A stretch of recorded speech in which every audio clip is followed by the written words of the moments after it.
everybody. This is Sam Butler, sports editor at the Auburn Plainsman, joined by Evan McCullers, assistant sports editor. We're here at Jordan Hare Stadium right after Auburn lost 17-9 to Mississippi State.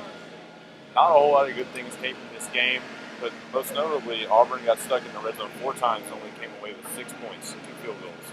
Anything good happened?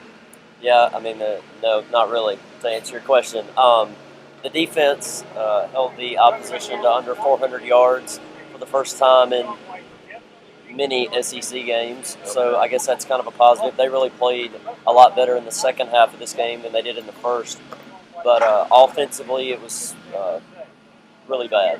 And, you know, I was telling you after the game, when you look at the box score, the numbers don't look bad. Shaun White was 20 for 28 passing, and you had Peyton Barber who rushed for over 130 yards. So statistically it didn't look horrible, but Auburn, like you said, couldn't convert in the red zone, and it was just, you know, that led to not being able to score points and not being able to stay in the game. Shaun White did have his first start tonight, and like you said, he was pretty efficient. I think he completed 20 of 28 passes, but his biggest mistake came on their first drive. Auburn was inside the red zone. They were, on the 5 or so yard line? 5 or 6.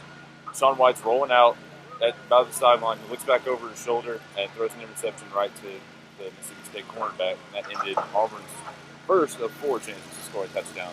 But other than that, he did a pretty good job. He was pretty calm in the pocket. He got sacked a few times.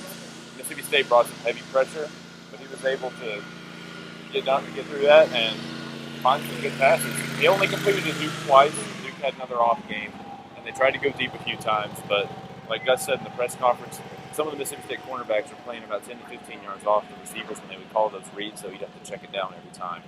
That's something to look forward to for next week. Hopefully Shaun can complete something downfield. Yeah, you know, Auburn, as we talked about after the game, it's been a staple of their offense for a few years now, the vertical deep ball, and they didn't have that tonight, whether it wasn't open or they just didn't look for it enough. You know, it really doesn't matter. The point is they didn't complete any passes down the field. They couldn't stretch the field, and that really, you know, made things congested around the line and 10 to 15 yards downfield. So that's, you know, one reason I think you see Shaun completing 20 passes, but then the yardage total wasn't all that great. So Auburn's got to find a way to stretch the field. And on that note, I think Ricardo Lewis only had 2 catches tonight, and they were both in much at all. Garbage time in the fourth quarter. We didn't get any comment from Gus on that, why he did not play. He really didn't play much at all. But he has been their main vertical threat the last couple of years, and he was non-existent tonight. And like you said, with Duke not contributing either, with neither of them, you know, it's going to be awfully tough to stretch the field vertically. The defense did a good job, though. They held Dak to a lackluster night by his standards, I guess. He only had a few touchdowns. They corralled him rushing, more or less. And like you said, they held him under 400 yards, which is a step up for this defense. I mean, they held him to 17 points, which in a usual Gus Malzahn year would be plenty enough to get the win. But yeah, that's usually about a 20-point win. 3 field goals isn't going to cut it in the conference game.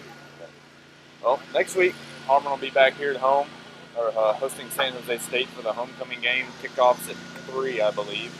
And we'll have another video for you guys right after that game. So, next time, I'm Sam, that's Evan, and we'll see you.